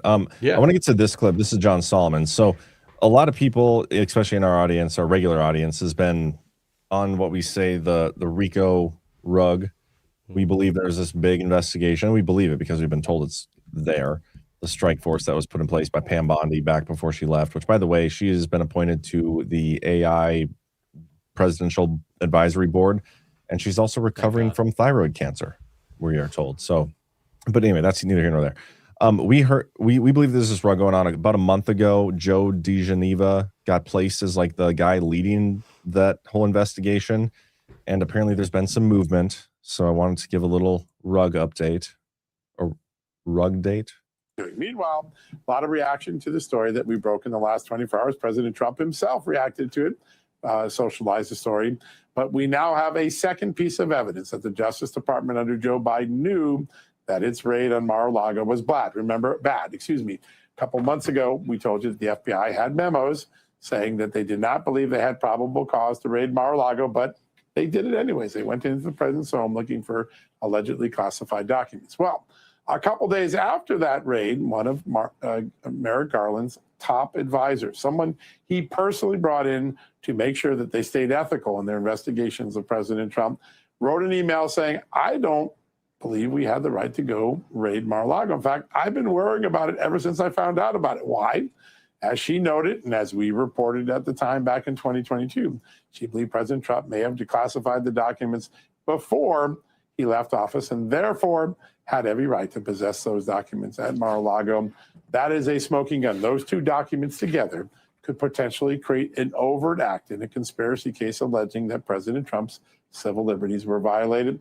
That is exactly what Joe DeGenova and the team in Miami and Fort Pierce are looking at. Today, that team was in Washington meeting briefly with the Attorney General, Todd Blanche. We'll have a lot more on that as the next few days unfold. So we shall see. Joe DeGenova and his team were at from Fort Pierce. We're in D.C. meeting with Todd Blanche. So I don't know. We'll see what happens. I'm still urging everybody to temper your expectations. Please temper your expectations, whether it's with this or with the Pam Bondi reports that we're supposed to get. Don't let them limited hang out you with this information. None of it's anything we really didn't already know. Does Solomon have kids? Do you think he does that like with his wife and kids? Like anytime something important comes up, they're like, so Dad, like, are we going to Six Flags this weekend? It's like, well, there's going to be some developments coming out. We're going to talk about whether or not we're going to go there. Sources close to the situation say, as you know, you did ask us to go to Six Flags several months in a row, and we are looking forward to seeing more information come out about that. I don't know if he has kids, probably, but yeah, I don't know. This is I'm getting a little. We just assume that.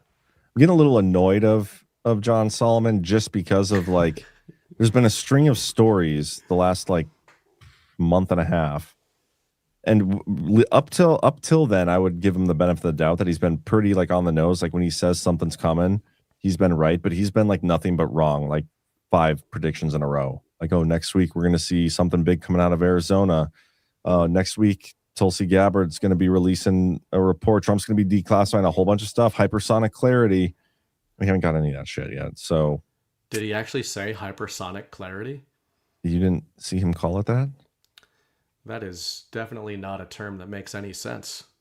Well, it's clarity at a very hypersonic speed. I think we're going to call, I'm going to give a code name. I know they have to. This was April 16th, by the way. Yeah, likes code names. So I'm going to make one up. Who's that lesbian woman he's speaking to?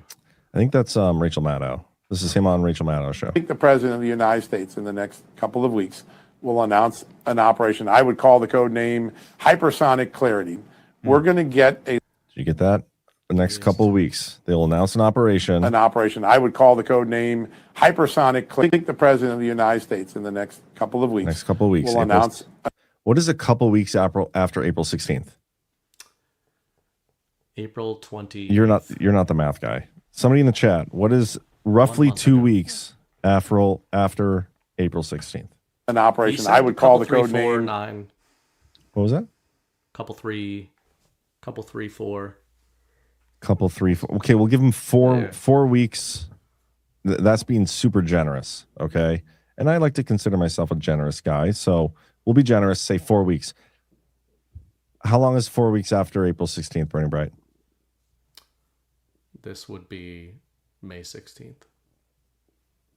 Roughly, probably even closer to like May 12th, May but 14th. Yeah, so a little off. We're almost 3 weeks past that. He just said he would call it hypersonic clarity, though. Was there a super secret op announced? That's what he on called May it. But 14th. Let's listen to the whole clip, starting here again. Well, I'll stop interrupting that. the United States in the next couple of weeks will announce an operation. I would call the code name Hypersonic Clarity. We're going to get a level of transparency in a release and declassification of documents unparalleled in American history. The president's setting up something that I think will be unbelievable.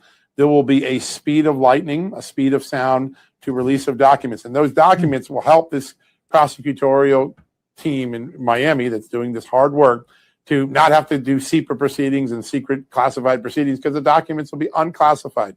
The public will have transparency. The prosecutors will have. That will make it easier, I think, for the prosecutors to find the bad guys and sort the good guys from the bad guys out without having to have months and years of secret proceedings, what are called Secrecy Act hearings, which slow everything down. They're going to ungum the trail, and things are going to move quickly. I do think there will be some accountability. There'll never be enough for what we went through the last 12 years. We were deprived of a fair election because of this meddling in these PSYOP operations. We've been kept from information about vulnerabilities in our election system, which I'm going to have some good stories on that next week. But transparency can speed the prosecutorial accountability project. It's something that the deep state did well to keep Bill Barr from achieving before 2020. I don't think this Justice Department is going to fall for that. I think there'll be a speed of disclosure and a speed of prosecution that we didn't see in past years. The grand conspiracy case will be the ultimate thing. Can they make that? To get a grand conspiracy, Benny, you're going to have to do what prosecutors do when they take down a mob boss, right? Remember, they had to flip Sammy the Bull to get the Gambino family. They're going to have to take a capo in this intelligence law enforcement machinery and flip them. And if you get one big name person and you flip them, maybe a deputy FBI director, a senior FBI. Okay, you've seen enough.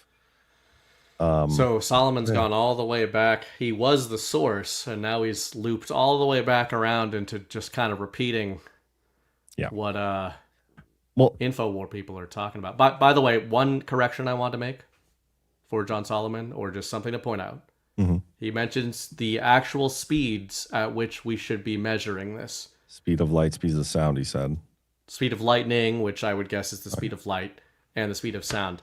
The speed of sound is 343 meters per second. Okay. That's pretty fast. How fast is speed of light? 299,792,458 meters per second. Okay. So the speed of light. Well, if you said speed of lightning, you should look up what that speed is too, just to be sure. It's just light. Well, just look up speed of lightning. I'm curious. Okay. Speed of lightning. A visible flash of a lightning strike travels at the speed of light. Okay, so same thing. However, the actual electrical discharge phase moves much slower. Interesting. Man, he technically gave us a whole spectrum of speeds that we could be expecting this disclosure at. And just for framing, light, that means light is 874,000 times faster than sound. So I would prefer that kind of disclosure. I would prefer that. But I would anticipate one of the two, though. This is what we're going to be getting. This is what I'm really thinking, though. So when Tulsi Gabbard announced that she was leaving last week, it came out pretty shortly after that she's planning on releasing her reports on her investigations into Havana syndrome, COVID, weaponization of justice, or weaponization of the government, and the 2020 election. I think that's what he's talking about. So it makes me believe that. I mean, I don't know. It's interesting timing because did Tulsi Gabbard just play her, like, was her job just to come in, do these investigations, and then she was going to leave after anyway? And now it's like those reports are almost done. She's going to get out of there. If her husband's cancer was like that urgent, like why wait till June 30th? Like if it's stage 4 and like super serious, go now and spend as much time as you can with him. But you're waiting until the 3rd. Like it just seems. I don't know. And I'm not trying to downplay. I don't know the seriousness of the cancer. I'm just going off of what we're told, and so it makes Trump me said speculate. He's going to be fine soon. It just makes me wonder. Was this the whole reason she came in, was to do these investigations, release these reports, and then she's out of there anyway? Because it seems like that's what John Solomon is talking about. The declassification. It's like he knew these reports were coming at some point, and then all of a sudden she's going to release them and leave. So I don't know. And he has talked about her a lot just in his reporting over the last year or so. He's focused on her a lot. Yes. I will say too, we're joking around, and the TV characters refrain, I think, is true, but depends on what you mean by that, right? Like one of the sort of frameworks we've talked about for a couple of years on the Power Hour is the idea of one way of looking at the military-civilian alliance idea of being that a lot of the actuals, a lot of the progress, a lot of these investigations are done, mostly done, whatever. And that a lot of that work has probably been done, in my opinion, in the civilian realm. Yeah. And the biggest like directional proof of this or circumstantial evidence of this is during the Devo term, you had so many of the figures who would have been conducting these investigations in the DOJ immediately take civilian posts, America First Legal, on and on down the line, right? And you've documented and mapped all that kind of stuff. Yeah. And then, of course, all these guys get put right back in to the Trump administration afterwards, and they just start announcing shit. So you can think somebody's a TV character without necessarily thinking that that's a bad thing, and that means they have no role. If Tulsi's role is to come in, disclose, get out, then it might fit a pattern that we've seen. And then second thing I'd say about Tulsi is that when you do look at how the media responds to these figures, they're reporting about somebody like a Pete Hegseth TV character is kind of just talking about all his rhetoric and bombast and, oh, he's got a bad reputation, blah. That's what the media propaganda is about somebody like Hegseth. The propaganda about Tulsi Gabbard has always been a little bit different to me relative to all the rest of the Trump cabinet members in Trump 2.0. The reporting by the media industrial complex about Tulsi Gabbard has heavily focused on how much the intelligence community is afraid of what she's doing. Yeah. And that is a little different. Like, because I think some of these other figures, RFK Jr., Pete Hegseth, the media treats them like they're jokes, and I'm not saying you should treat them like they're jokes, but the media, I don't think, is very concerned about them. What? You can treat these people like jokes when they act like jokes. Yeah. Like, which they do often. Pam Bondi, etc. But I do think that they have treated Tulsi differently than a lot of the other ones. So we'll see if there's any reason for that. Yeah, I would agree. But again, she's been investigating, their sacred cow, like the election fraud system. Yeah. So, but I hate to interrupt the serious talk, but I got to show you this video. It's super funny. It doesn't bother you, huh? Yeah, a lot of times you feel. Maybe it's different because I'm a girl.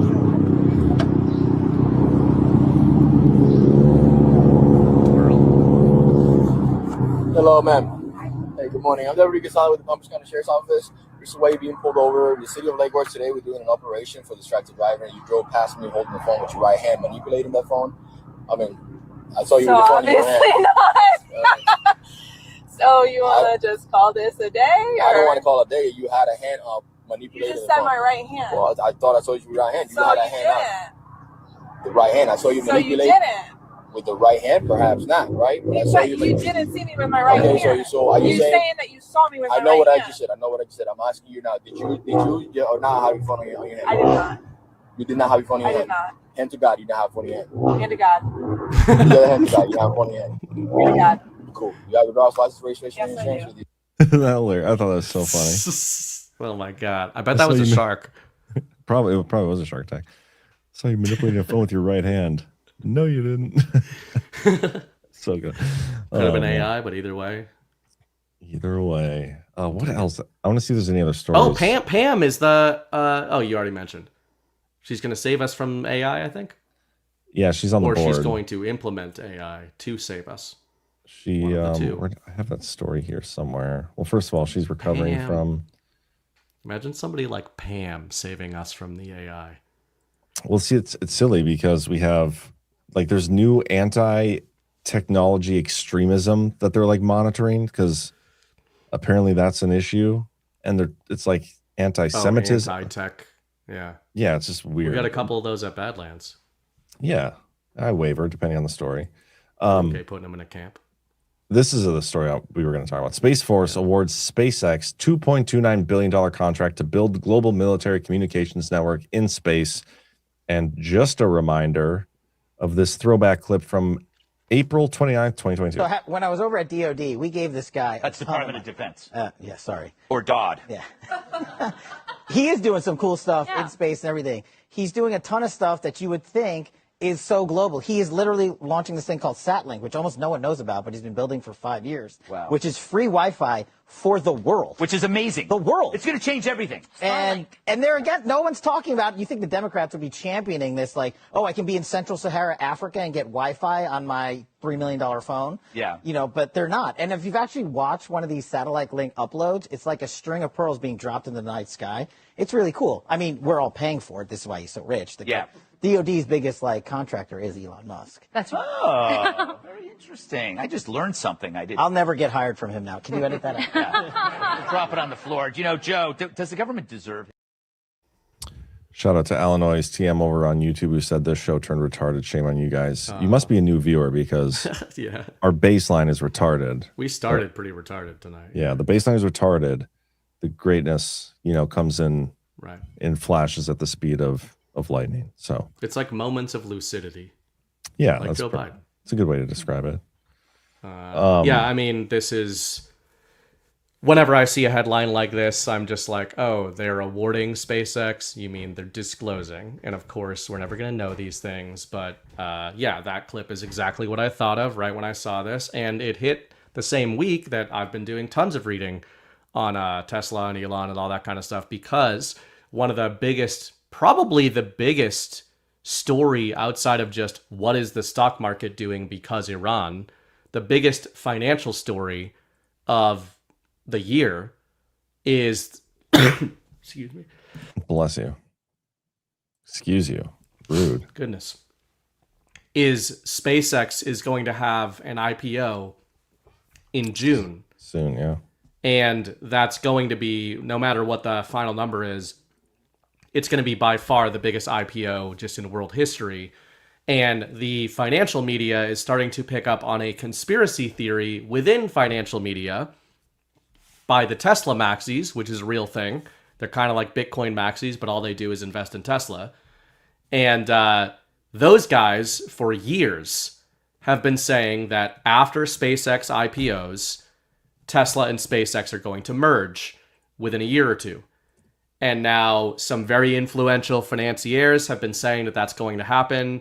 The most famous one's probably that guy Chamath from the All In podcast. He was like, they're definitely going to merge, right? So now the financial media, CNBC and all that, are saying they're probably going to merge.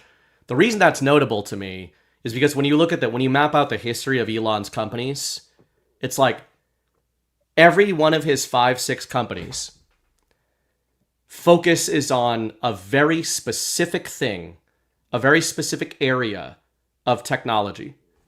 And they all start merging over time.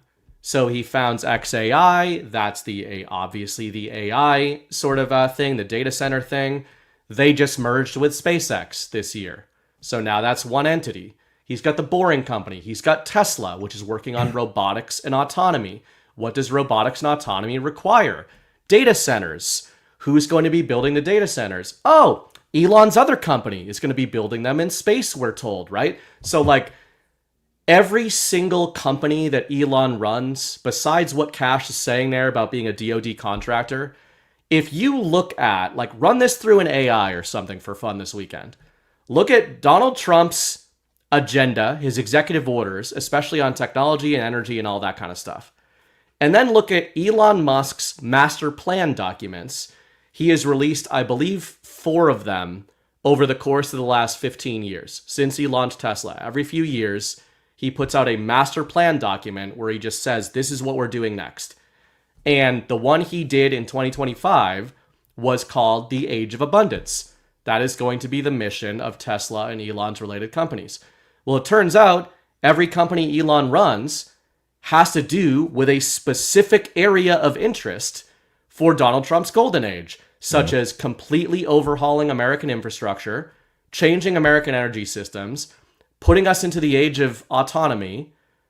So, the fact that we've got Trump's Department of War and all that, obviously just shoveling more and more money at these projects, and now these projects are going to start consolidating into some sort of super company. This, to me, is a much bigger example of the civilian-military alliance type of stuff. And I think it goes back a long way, but we're probably never going to know that. Yeah, the public-private partnership stuff is always super interesting. Elon Musk's role in it is always super interesting. Largest DoD contractor, and then he goes and buys Twitter. And I know that was fun at the time, and seeing how Twitter has turned out, it's if anything, they've ruined the platform. Like, it's super gay. Maybe he did it on purpose. Yeah, maybe he did it on purpose. The monetization, all of it's a joke. It's retarded. But all that aside, you know, the future of like his projects and how it aligns with the golden age, as you pointed out, is it's notable. It's interesting. And those two have been noticeably like distant from each other. Like, other than Elon going with on the trip to China, like they don't seem to talk about each other much anymore. They're not in each other's orbits. Ever since the Doge op was completed and Elon left, Elon Musk was at the White House like every single day at the beginning of Trump's term. He hasn't been there in forever. And I think that's interesting. And now he's getting a huge contract. So imagine, to that point, and I said this when that was happening last summer, I was writing mostly about those two. Imagine these headlines and how many more of these headlines we're going to get over the next couple years with SpaceX in particular. Imagine these headlines if he was at the White House every day. Yeah. And if they were publicly on good terms, right? So talk about narrative shielding. I think you need some of this, or at least they want to avoid some of that, some of the appearance that like Elon is just a front for Trump's Department of War. I don't give a shit that it is, but I think that's what a lot of people would say. Yeah, but also I don't think Trump gives a shit. I mean, he gets that every day, all the time, with everybody surrounding his administration, his family, himself. I don't think he cares about the optics from the mainstream media at this point. I really don't. So I mean, I understand what you're saying, and it's a valid point. I don't think Trump cares, but I could be wrong. Yeah. I did want to show this. I thought this was interesting. Fed sees $40 million gold hoard from ex-CIA agent's house in Virginia. So this guy was taking money that he said he was using for like agents to like run ops and all these things. And then he would go and use the cash to buy gold, and he was just like storing it in his house. Documents identify Rush as a former senior executive service level employee. He had top secret clearance. They see the gold bars as well as $2 million cash and 35 Rolexes from his house. And let me read a couple more things. Where's it at? During the course of the investigation, the affidavit says the FBI learned that Rush lied about his academic credentials for his government jobs and fraudulently took $77,000 in military leave after lying about being an active member of the Navy Reserve. This is the part that I think is notable, though. Let me look up Josh Steinman, because what he said about this is notable. And this is a guy that Ezra Cohen-Watnick engages with quite a bit. Oh, Ezra rustled some jimmies last week. Did you guys talk about that? Maybe. What'd he say? Well, let me finish this quick, and then we'll get into that. This is what Josh said. Dude was almost certainly running an intelligence operation. Now we need to know, what was the target? Who was the sponsor? Who were they trying to recruit? How long has it been going on? And are there others out there? And I think that's notable because there's a lot of intel ops going on. I think a lot of people that you see online are parts of them. So yeah, notable. Maybe we'll see more on this later. But what did Ezra do? You're muted. I was looking for the tweet.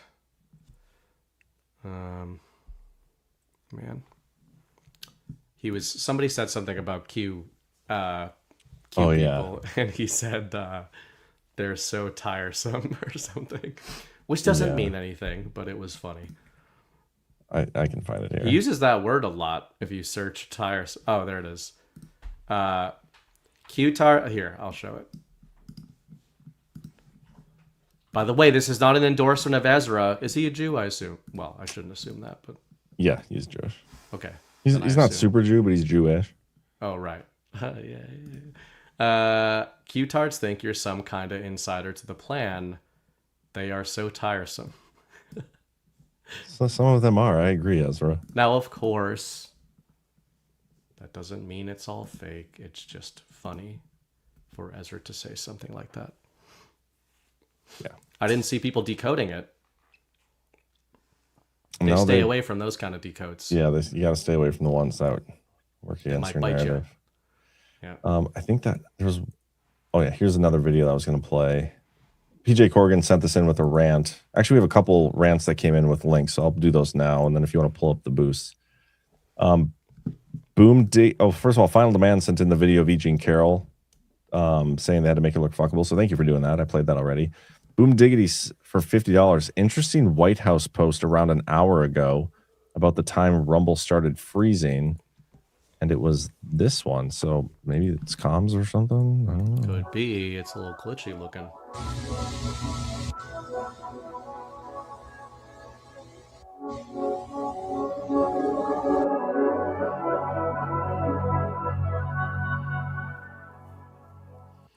Cryptic.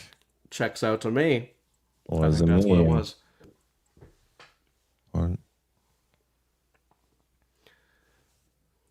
What are these? What is it?